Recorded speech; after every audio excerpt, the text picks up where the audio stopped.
बिस्मिल्लाहिर्रहमानिर्रहीम। आज हम डिस्कस करें स्टैटिस्टिक्स 1। उसका लेक्चर हमारे पास 27 है। हमारे चैनल का नाम आसिफ महमूद एपी मैथमेटिक्स है। यहाँ पर FSc, BS, BSc, MSc mathematics को डिस्कस किया जाता है।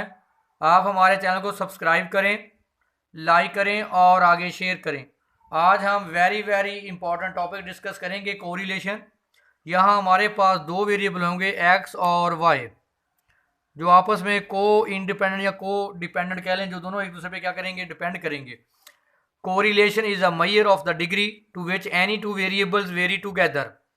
यहाँ जो दोनों वेरिएबल एक्स और वाई, वो दोनों क्या करेंगे, वेरी। और the two variable are said to be correlated with, they tends to very simultaneously in same direction if वो both variable tends to increase और डिक्रीज। या तो दोनों वेरिएबल इंक्रीज करेंगे या दोनों वेरिएबल क्या करेंगे, decrease. The correlation is said to be direct और positive. In one variable tend to increase other and other decrease, the correlation is inverse और नेगेटिव। अगर तो आपके पास दोनों वेरिएबल इंक्रीज करें या डिक्रीज करें, जो कोरिलेशन होगी वो क्या होगी, पॉजिटिव। अगर आपके पास एक वेरिएबल इंक्रीज करे और दूसरा वेरिएबल डिक्रीज करे, तो आपके पास जो कोरिलेशन होगी, इनवर्स उसको बोलते हैं, या उसको हम क्या बोलेंगे, नेगेटिव कोरिलेशन। आगे हमारे पास है Pearson product movements of correlation coefficients, A numerical major of the length in linear relationship between any two variables is called Pearson product movements correlation. तो देखें हम कोरिलेशन को कैसे डिफाइन करते हैं। हमारे पास कोरिलेशन का फार्मूला है summation x minus x bar into Y minus Y बार over whole square root summation x minus x बार का square into summation Y minus Y बार का स्क्वायर। तो देखें यहाँ एक्स बार है, ये शो करता है मीन को। तो देखें एक्स बार की वैल्यू कैसे फाइंड करेंगे, समेशन एक्स ओवर एन। जो वाई बार है ये भी शो करता है मीन को, तो वाई बार की हम वैल्यू फाइंड करेंगे समेशन वाई ओवर एन। तो जो आपके पास coefficient is denoted by which is derived from, इसको ऐसे भी लिख सकते हैं। अभी आपने फाइंड किया था प्रीवियस लेक्चर में रिग्रेशन कोएफिशिएंट्स, रिग्रेशन कोएफिशिएंट जिसको आपने डिनोट किया था बी से। इसको वाई ऑन एक्स भी बोल सकते हैं, या वाई एक्स ऑन वाई, या वाई ऑन एक्स। तो कोरिलेशन क्या है कि आप रिग्रेशन कोएफिशिएंट को मल्टीप्लाई करें B X on Y multiply Y on X. अगर दोनों रिग्रेशन कोएफिशिएंट को, जो एक्स ऑन वाई है और ये वाई ऑन एक्स है, उन दोनों को मल्टीप्लाई करें, उसका स्क्वायर रूट लें, वो किसके बराबर होगा, कोरिलेशन आर के। तो जिसको हम ऐसे भी लिख सकते हैं, फार्मूले को आप इस फॉर्म में भी आप यूज कर सकते हैं, इस फॉर्म में ये फार्मूला ऐसे भी लिखा जा सकता है, are is equal to summation x Y minus N x bar Y बार। मैंने बताया एक्स बार और वाई बार क्या है, मीन। इसको ऐसे भी लिख सकते हैं summation x square minus N x बार का square into summation Y square minus N Y बार का स्क्वायर। तो नेक्स्ट इसका वेरी इंपॉर्टेंट टॉपिक है properties of correlation coefficients. The correlation coefficient are is symmetric with respect to x and Y. देखें आप correlation find कर लें, x on Y ले लें या कोरिलेशन वाई ऑन एक्स ले लें, तो दोनों का आंसर क्या होगा, सेम। इसमें कोई चेंज नहीं आएगा। Correlation coefficient lies between -1 and +1। जो आप कोरिलेशन कोएफिशिएंट फाइंड करेंगे उसका आंसर हमेशा -1 और +1 के दरमियान आएगा।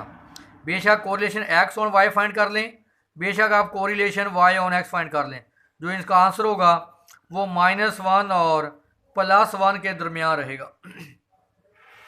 आगे हमारे पास है आर इज इक्वल टू 0। अगर कोरिलेशन 0 हो जाए, आर के वैल्यू 0 हो जाए, तो इसका मतलब no correlation. R is equal to -1, अगर आपके पास आर का आंसर -1 आ जाए, तो हमारे पास ये परफेक्ट नेगेटिव कोरिलेशन होगी। अगर आर का आंसर +1 आ जाए, तो हमारे पास ये परफेक्ट पॉजिटिव कोरिलेशन कहलाएगी। देखिए अगर आर का आंसर आपके पास +1 आ जाए, तो perfect positive correlation. R is independent of origin and scale. जो आर है ये ओरिजिन और स्केल यानी इसका यूनिट और ओरिजिन से क्या होगा, ये इंडिपेंडेंट होगा। In case of bivariate population case where both x and y randomly variable, r is geometric mean between two regression coefficient, वो मैं आपको पहले भी बता चुका हूँ कि देखिए हमारे पास जो b कोफिशिएंट है regression coefficient y on x और दूसरा हमारे पास regression coefficient x on y है, दोनों को मल्टीप्लाई करें उसका स्क्वायर रूट लें तो वो किसके बराबर होगा, r कोरिलेशन के। हमारे पास एग्जाम्पल है 10.5 calculate the product of movements coefficient of correlation between x and y। देखिए हमारे पास x है और y है, तो हम कोरिलेशन का फार्मूला यूज़ करेंगे summation x Y minus N x बार वाई बार over whole square root summation x square minus N x बार का square in to summation Y square minus N Y bar whole square. तो आपको पता है कि x बार हम find करेंगे summation x over N, Y बार की value निकालेंगे summation Y over N. Next हमारे पास है x है, y की वैल्यू है, क्या करें x का स्क्वायर करेंगे, 1 का स्क्वायर 1, 2 का स्क्वायर 4, 3 का स्क्वायर 9, 4 का स्क्वायर 16, 5 का स्क्वायर 25, फिर y का स्क्वायर लेंगे 2 का स्क्वायर 4, 5 का 25, 3 का 9, 8 का 64, 7 का 29।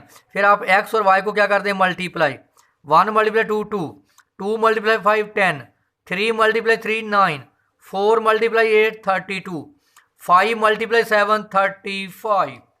देखें जब आप x की वैल्यू को ऐड करेंगे तो समेशन x हमारे पास क्या 15, जब y की वैल्यू को आप ऐड करेंगे तो समेशन y हमारे पास आ जाएगा 25। जब आप x स्क्वायर की वैल्यू को ऐड करेंगे समेशन x स्क्वायर हमारे पास आ जाएगा 55। जब आप y स्क्वायर की वैल्यू को ऐड करेंगे समेशन y स्क्वायर हमारे पास आ जाएगा 151। जब आप एक्स वाई की वैल्यू को ऐड करेंगे समेशन एक्स वाई हमारे पास आ जाएगा 88। तो पहले आप मीन निकालें एक्स बार summation x over N, summation x हमारे पास क्या है 15। देखें एन की वैल्यू 1 2 3 4 5, नंबर ऑफ वैल्यूज़ हमारे पास क्या है 5 पे डिवाइड कर दें तो एक्स बार हमारे पास क्या आ गया 3। वाई बार की वैल्यू निकालें summation Y over N, summation Y क्या है 25 ओवर एन क्या है 5, तो हमारे पास वाई बार क्या आ गया 5।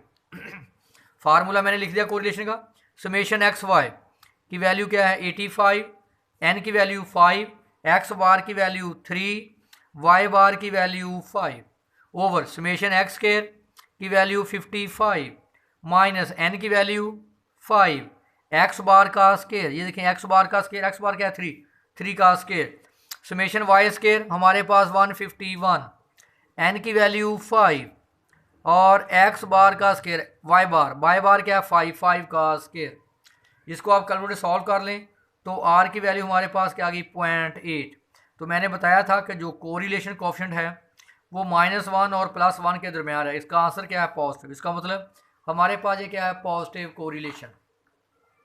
नेक्स्ट हमारे पास डेफिनेशन है rank correlation, some time the actual measurement और counts are not available then they are arranged in order according some characteristics of interest such that ordered arrangement in ranking and the order given to the object is called rank।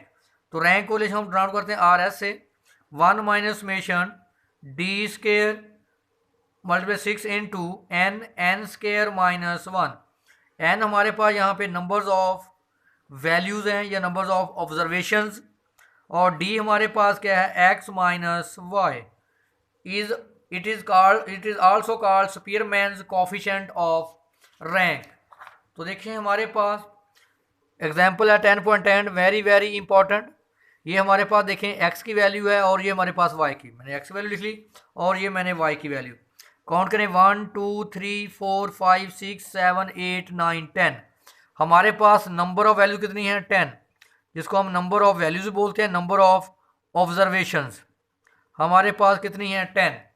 अब क्या करेंगे, मैंने बोला था D क्या है X minus Y, x में से वाई को माइनस करें 1 - 2 -1, 2 - 4 -2, 3 - 3 0, 4 - 1 3, 7 - 5 - 7 -2, 6 - 5 1, 7 - 8 1, 8 - 10 -2, 9 - 6 3, 10 - 9 1। 1 -1 का स्केयर 1, -2 का स्केयर 4, 0 का स्केयर 0, 3 का स्केयर 9, -2 का स्केयर 4, 1 का स्केयर 1, -1 का स्केयर +1, -2 का स्केयर 4, 3 का स्केयर 9 और 1 का स्केयर 1। इन तमाम वैल्यू को आप ऐड कर लें, यानी 1 + 4 + 0 + 9 + 4 + 1 + 1 + 9 4 + 9 + 1 कितना आ गया 34। तो रैंक कोरिलेशन का फार्मूला क्या है? 1 - 6 समेशन d² n × n - 1। तो RS 1 - 6 समेशन d की वैल्यू 34, n की वैल्यू 10 का स्केयर -1। तो RS आ जाएगा 1 - 6 34। ये देखें 10 का स्केयर 100, 100 - 1 99। अब जब इसको आप RS 1 - इसको कैलकुलेटर से आप डिवाइड कर लें तो हमारे पास आंसर आएगा 0.2। तो RS हमारे पास आ गया 0.8। ये हमारे पास क्या है? Rank correlation. ये वेरी इंपॉर्टेंट लेक्चर है। अगर इसमें आपके पास कोई इशू हो तो आप मुझसे डिस्कस कर सकते हैं।